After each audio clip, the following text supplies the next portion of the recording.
বাংলাদেশকে বারবার তার নেতৃত্বের সংগ্রামের মধ্য দিয়ে গণতন্ত্রে ফিরিয়ে নিয়ে এসেছেন। গণতান্ত্রিক নেতা যিনি তার সারাটা জীবন গণতন্ত্রের জন্য উৎসর্গ করেছিলেন, আমাদের সেই মহান নেত্রী মৃত্যু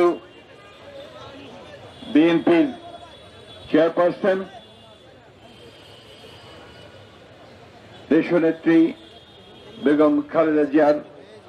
জন্মদিনে আজকে উপস্থিত আমাদের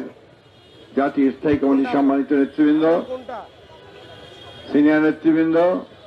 প্রিয় ভাই ও বোনেরা, আসসালামু আলাইকুম। আজকে আমাদের জন্য একটা আনন্দের দিন যে এই দিনে সেই নেত্রী জন্ম নিয়েছিলেন, যিনি বাংলাদেশের ভাগ্যের সঙ্গে জড়িয়ে গিয়েছিলেন এবং বাংলাদেশকে বারবার তার নেতৃত্বের সংগ্রামের মধ্য দিয়ে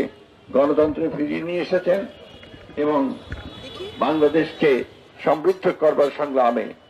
অংশগ্রহণ করেছেন, নেতৃত্ব দিয়েছেন। আমি বক্তব্য এতটুকু বাড়াবো না, আমি শুধু এইটুকু বলতে চাই যে আজকে বিএনপি যা একটা যে গণতান্ত্রিক দেশ, গণতান্ত্রিক দল, এবং যে দীর্ঘ সংগ্রাম লড়াই করে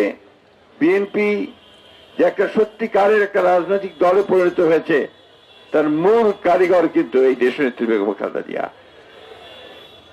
দীর্ঘদিন সংগ্রাম, লড়াই, নীতির প্রশ্নে আপোষ না করা,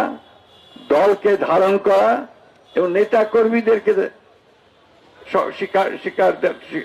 স্বীকৃতি দেওয়া, এই মহান নেত্রী আমাদের মাঝে আজকে নেই,